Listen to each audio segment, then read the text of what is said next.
Tonight we'll hear from our panelists about the current wars in Iraq, in Syria, Afghanistan, Libya, Pakistan, Yemen, and in Somalia. Those are a lot of current wars to try to cover in a short time. In addition to that, we'll look at the rising threats of war with Korea, with Iran, and with Russia. This is by no means an all-inclusive list. U.S. interventions and escalations of militarized actions are happening, so many of them, it would be impossible to do a decent coverage in one evening if we were to talk about everything that was going on. So we're narrowing our focus for the purposes of tonight's discussion, for the purpose of actually having a discussion with any depth to it. The horrible truth is there's just too many interventions to cover in one evening. Peace and Justice Work strives to connect the dots. They work to connect broad issues of the economy, the environment, civil liberties, immigrant rights, and other themes with the issues of foreign policy and wars and issues of war and peace. As an example to one of these connections, you know, the U.S. military as an entity is the #1 consumer of fossil fuels. And so the environment and militarism are directly linked in so many ways. As one of the organizers of this event, I gave myself the formidable task of covering 7 current U.S. wars in 10 minutes. I'll try to address them one at a time, but there is some overlap. Many people label the war in Afghanistan as the longest war in U.S. history at 16 years this month. We'd argue the U.S. war in Iraq, which started in 1991, never really ended, and has been going on for 26 years. And the Korean War, which ended in an armistice and not a peace treaty, in theory that war is now 67 years old and still running. The Afghan war began in 2001 after the events of 9/11 when 60 words Congress authorized President Bush to go after anyone he determined was responsible for the events of that day. It has been used to justify every one of the 7 wars, except the 2003 Iraq invasion, to increase domestic spying, to open Guantanamo, and much more. Despite having driven the alleged perpetrators out of Afghanistan and President Obama's killing of Osama bin Laden, the war in Afghanistan continues. Obama drew down combat forces last year with the remaining U.S. troops supposedly there in an advisory capacity. Yet they continue to participate in active military actions and providing air support, including dropping bombs from conventional and drone aircraft. Foreign Policy reported September 18 that U.S. planes are dropping more bombs in Afghanistan than at any point since August 2012 when there were 90,000 U.S. troops there. There are currently around 10,000 troops in Afghanistan, though President Trump has authorized about 4,000 more to go. In April, Trump's military dropped the mother of all bombs on Afghanistan, the largest conventional weapon in our stockpile, for no real military or strategic purpose, but more like dropping nuclear bombs on Japan in 1945 to send a message about U.S. firepower. More tellingly, following a very public plea from Blackwater founder Eric Prince to take Afghanistan's estimated $1 trillion in natural resources to fund a private company to manage the country, similar to the colonial British East India Company, Trump and Afghan President Ashraf Ghani announced that such a deal is in the works for the U.S. government. Reuters reported on September 22 that Trump and Ghani backed having companies from the U.S. develop Afghanistan's reserves of rare earth minerals, with the White House claiming such initiatives would help American companies develop materials critical to national security while growing Afghanistan's economy and creating new jobs in both countries, therefore defraying some of the costs of U.S. assistance as Afghans become more self-reliant. The Iraq War, now in its 3rd phase, actually started in 1990 when the U.S. sent troops to the region following Iraq's invasion of Kuwait and imposed its own sanctions regime in addition to the one put in place by the UN. A shooting war that most people think lasted less than 2 months, and the sanctions, which killed hundreds of thousands of Iraqis, stretched all the way until the invasion in 2003. George W. Bush got a second authorization from Congress to conduct that war under the guise of destroying what turned out to be a non-existing program of weapons of mass destruction and implying that somehow Iraq was connected to 9/11. The 2003 invasion led to tens of thousands of more deaths and what was in essence a civil war that never really got resolved. In 2011, massive numbers of troops were withdrawn by President Obama under an agreement that Bush put in place, supposedly leaving behind only advisors. But the blowback from the invasion led to the rise of the Islamic State. which seized the city of Mosul in June 2014, leading to a buildup of troops. The third U.S. war started in August of that year. Under Obama and intensified under Trump, the U.S. military reduced much of Mosul to rubble and killed hundreds of civilians. It seems that most Iraqi territory, once controlled by ISIS, is now back under Iraqi control. But the 4,000 plus U.S. troops there do not seem to have a plan to leave. In the past week, responding to Kurdish vote for independence, the Iraqi government has marched into the northern city of Kirkuk and engaged Kurdish fighters in gun battles. Both sides, it's been pointed out, carry U.S. weapons. This was also true during the devastating 1980 to 88 Iran-Iraq war. It's also worth noting that people think that the U.S. pulled out of Iraq, but it's the site of the world's largest embassy, the American embassy in Baghdad. On September 23, 2014, the U.S. launched its first bombing attacks in Syria, ostensibly against the Islamic State. It was not coincidental that this decision came about a year after President Obama was rebuffed when he asked for congressional authorization for a war to push Bashar al-Assad out of power. So under the pretense of helping the Syrian government fight so-called terrorists, and without their invitation, a UN mandate, or a new congressional authorization, the U.S. has sent in about 500 troops and set up military camps and air bases. The situation is greatly complicated by the presence of Russian and Iranian troops, since we'll be discussing soon, the U.S. is at the brink of war with both those nations in other contexts. Although U.S. policy is not overtly about regime change, Trump's military bombed a Syrian airfield in April and shot down a Syrian plane in June. It's somewhat of a miracle that neither of these incidents led to a larger war. Foreign policy also reported in September that U.S. planes are hitting more targets in Iraq and Syria than at any point in the three-year campaign, the fruit of the Trump administration's looser guidelines for authorizing strikes on the Islamic State in those two countries and Afghanistan. The U.S. constantly undercounts the number of civilians being killed in the war they say is about ISIS. Air Wars, which tracks the wars in Iraq and Syria, says between 433 and 643 civilians were killed in the Syrian city of Raqqa just in August, and the bombing of that city intensified in September. The total number of civilians killed by the U.S. and its allies in the war against ISIS is estimated at over 5,600. The U.S. war on Yemen, which began in 2002, has become more complicated since the outbreak of a civil war there. The U.S. is overtly assisting Saudi Arabia and its allies in an air campaign against the Houthis, who ousted the previous government in 2014. American drones have struck Yemen over 250 times, killing about 1,000 people, according to the Bureau of Investigative Journalism. They have conducted over 80 airstrikes just since February of this year, making up almost a third of strikes under what is now 3 presidential administrations. It has also been reported on numerous occasions that the U.S. has ground troops in Yemen, sometimes as advisors, other times as special operatives conducting counterterrorism missions, mostly against al-Qaeda in the Arabian Peninsula. The U.S.-supported Saudi escalation on the civil war has led to famine and cholera outbreaks threatening much of the Yemeni population. Since 2004, the U.S. has also been conducting drone strikes against Pakistan, again, under the guise of going after terrorists, which they say falls under the 2001 congressional authorization. Yet most of the strikes until 2016 were conducted by the CIA, not the military. The BIJ says that over 400 strikes have killed at least 700 civilians, a quarter of them children, and a total of 2,500 to 4,000 people overall. After public exposure of the damage done by the strikes in late 2013, the U.S. killed the Taliban leader while negotiations were going on with the Pakistani government. That led to a period of about 6 months where Pakistan told the U.S. not to conduct any more bombings, and subsequently the rate of those bombings, which had intensified to over 100 a year under Obama, went down to about 1 per month, with only 5 such strikes so far in 2017.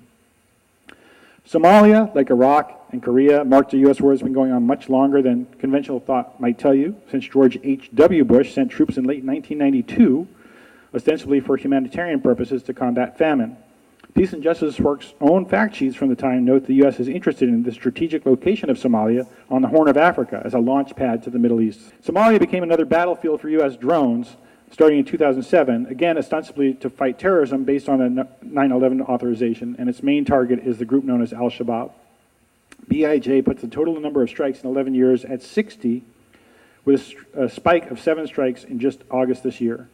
Somewhere around 400 people have been killed.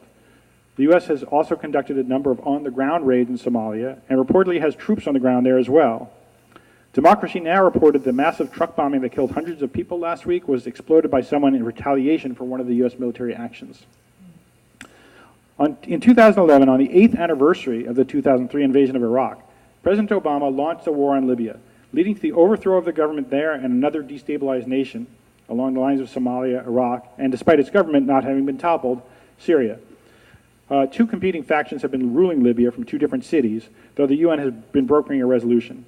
The main shooting war lasted only about 7 months, but the fallout and U.S. military involvement continue to this day. There are several airstrikes conducted this year, with the first one led by President Trump happening just on September 22. However, in March, the Military Times reported American troops will be stationed there to help again in the war on terror. In addition to Somalia and Libya, the U.S. has a drone base in Djibouti and hundreds of troops throughout Africa, but that'll have to be the subject of another forum. PJW calls for all the troops to come home, to avert the obscene amount of money being spent on the military, over $600 billion a year, to be used for human needs at home. America's long history of military intervention, predominantly against people of color, sends a message that violence is the way to solve problems. That message is the root of both police brutality and violence perpetrated by American civilians.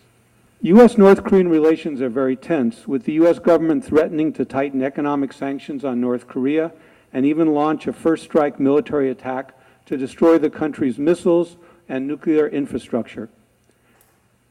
And North Korea,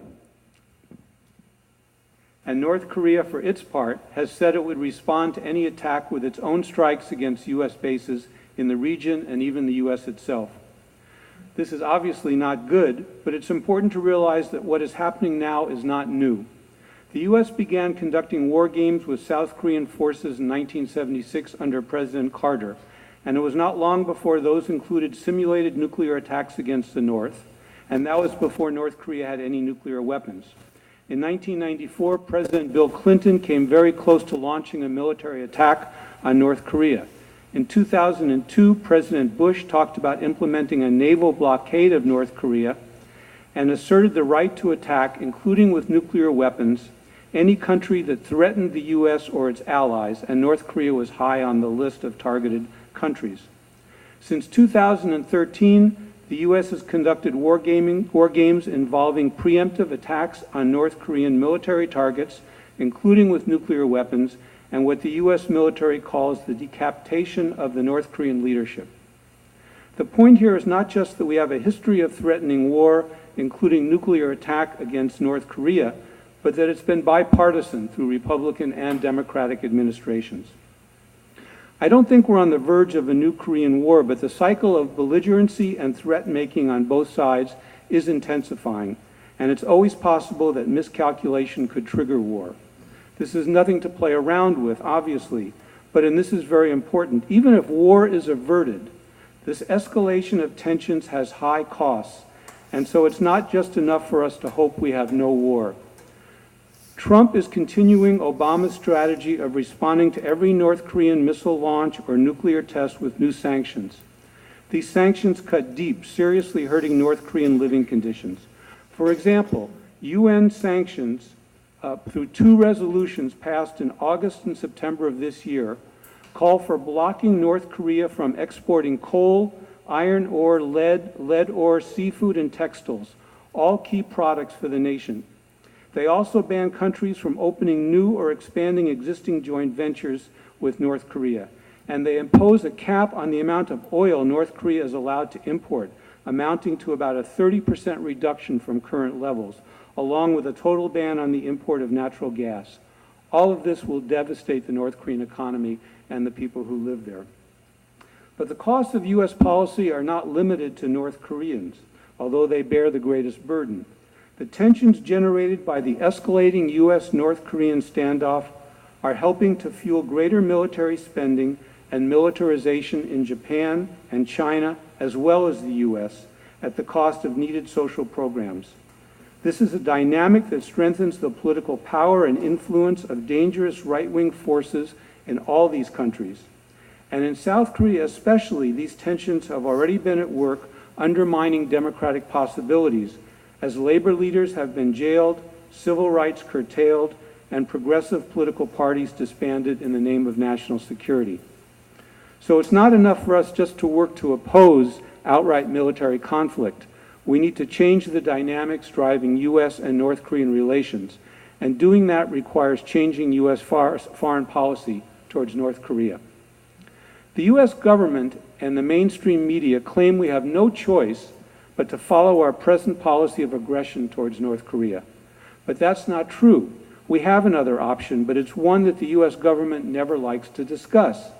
That option is to accept the repeated offers by North Korea to engage in direct negotiations with all issues on the table, those of concern to them and those of concern to the U.S. government. This option is always dismissed as out of hand, and three reasons are given. We are told that North Korea is the hermit kingdom. They never want to talk. We're told that they are ruled by crazy people hell-bent on war. And we're told that they cannot be trusted to follow through on their promises. But none of these things are true, and let me take one after another. First, the hermit kingdom.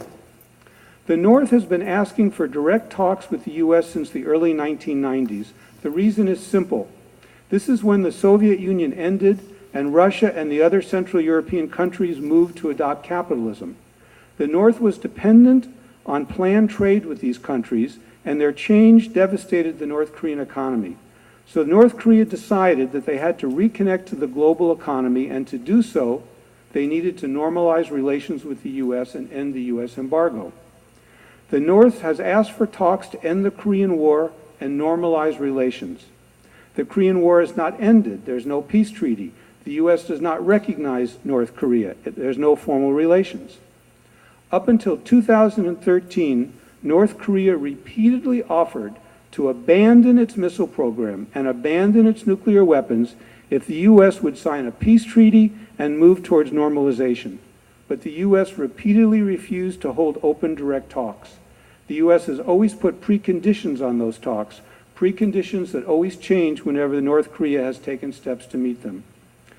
The North no longer is willing to abandon its missile and nuclear weapons program, but since 2013, it has offered to freeze these programs. No more testing, no more producing missiles or weapons, if only the U.S. would cancel its war games and start talks, but the U.S. has refused. The North has tried to join the IMF and World Bank, but the U.S. and Japan have vetoed them. The North has tried to set up free trade zones to attract foreign investment, but the U.S. and Japan have worked to block that investment. So it's not the North refusing to talk, it's the U.S. It's not the North that is refusing to connect to the global economy, it's the U.S. blocking them. What about being hell-bent on war? The media portrays North Korea as pursuing a very aggressive military strategy, and is thus the main cause of the situation we're in. It's important to know that South Korea has outspent North Korea on military spending every year since 1976. According to international institutes that study military spending, North Korea spends $4 billion a year on the military, compared to $40 billion for South Korea, and that doesn't include U.S. spending. North Korea spends a high percent of its budget on the military, which is always the figure we hear, because it has a weak economy and because it has no reliable military ally.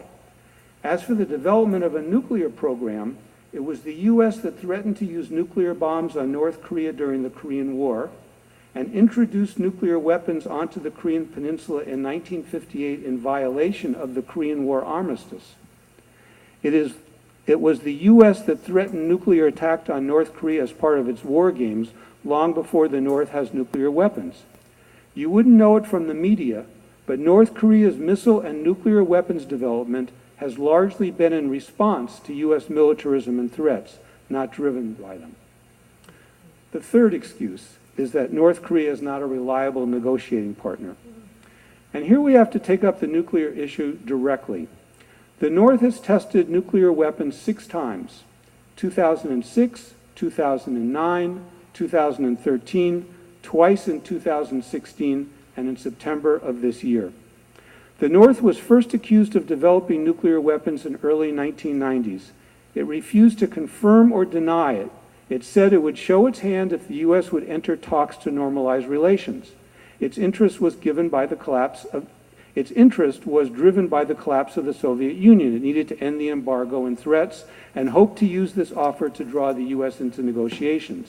In other words, it was ready to end hostilities. But the U.S. refused and before long mobilized for an attack on North Korea. War was averted only because Jimmy Carter went to North Korea against the desires of President Clinton, met with Kim Il-sung, and negotiated an agreement that froze North Korea's nuclear program. The agreement would have ended any North Korean nuclear weapons program in exchange for energy aid, the promised construction of 2 light water nuclear reactors for energy, and normalization between U.S. and North Korea. From 1994 to 2002, the North froze its plutonium program and had all of its existing fuel rods observed by the International Atomic Energy Agency, so there was no possibility for them to make more bombs. The North followed its promise for 8 years, but the U.S. didn't. It didn't maintain regular deliveries of fuel, didn't build the new reactors it said it would, and took only limited steps to normalize relations. And it was the U.S. that terminated the agreement. In 2001, the U.S. signaled its displeasure with improving South Korea-North Korea relations. In 2002, it declared the North as part of the axis of evil and advanced the Bush Doctrine justifying a first strike on North Korea, and then it unilaterally canceled the agreement. So the North kicked out the inspectors and restarted its nuclear program. Tensions rose. Chinese, becoming very nervous, finally forced the U.S. into a new round of negotiations, and in 2005, the U.S. agreed to a new agreement, much like the 1994 agreement. So why doesn't the U.S. do this? Why does it refuse direct negotiations and risk war? The reason is that there are powerful forces opposing a de-escalation of tensions. Sadly, the tension is useful to the military-industrial complex, which needs enemies to support the ongoing buildup of the military budget. The tension also allows the U.S. military to maintain troops on the Asian mainland and in Japan. The tension also helps to isolate China and boost right-wing political tendencies in Japan and South Korea, which is favorable to our own militarists and right-wingers. Of course, the costs fall on ordinary people. And now, after decades of demonizing North Korea, a process that President Trump has taken to new heights, it's difficult for the U.S. political establishment to change course. I had hoped that the outcome of the recent May elections for president in South Korea might open possibilities to force a change in U.S. policy. Moon Jae-in, the winner, had repudiated the hardline policies of his impeached predecessor and declared his commitment to re-engage with the North. The U.S. government was not happy about his victory, but Moon now appears to have capitulated to U.S. demands, greatly angering the great majority of those who supported his election. The South Korean movement, understanding how important it is to reduce tensions, is organizing to press Moon to stand up to the U.S. And we in this country also need to step up. We need to help others become better educated about the history of U.S. policy. We need to find ways to give voice and support to popular movements in South Korea that seek peaceful relations with North Korea. And we need to build a movement to press the U.S. government to adopt a foreign policy that rejects militarism and welcomes normalization of relations with North Korea. If you really get the talks by Martin and put, instead of North Korea, Iran, you will not miss anything. Because the whole story and the strategy is pretty much the same. For many, many years, well, there was, for example, a Korean War, but for Iran, Iran was a clientele of the American imperialism up until 1978, 1979, and one of the basically local gendarmes that was basically proxy military for American forces in the Middle East. He works as a policeman in Persian Gulf, and at that time, obviously, the two blocks of political strata in the world required Americans to have a buffer zone between the oil fields of the Middle East and the Soviet Union, and Iran was one of the prime targets to play that role.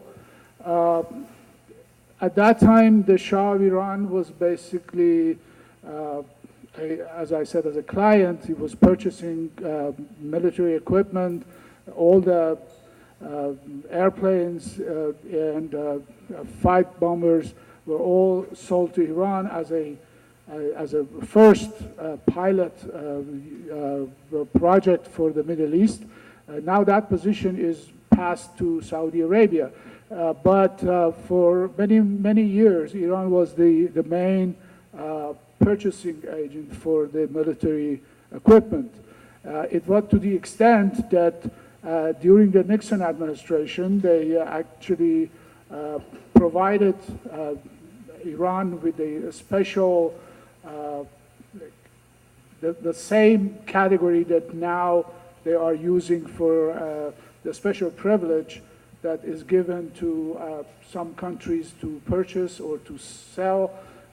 Primarily, for example, Israel is now benefiting from that category. At that point, Iran had the same privilege. So no purchase of military equipment by Iran, if the request would come from the Shah's government, did not require Pentagon and Congress's approval. It would have a blank check from White House to be passed and to be agreed and moved forward. When Jimmy Carter came to power, the first thing he did was to cancel that instruction, but at the same time, he was the person who traveled to Tehran 2 months before the Islamic Revolution and called Iran the island of tranquility, and those who have lived those eras can remember really what was the backlash of the kind of support that U.S. administration for many, many years provided the regime in Iran.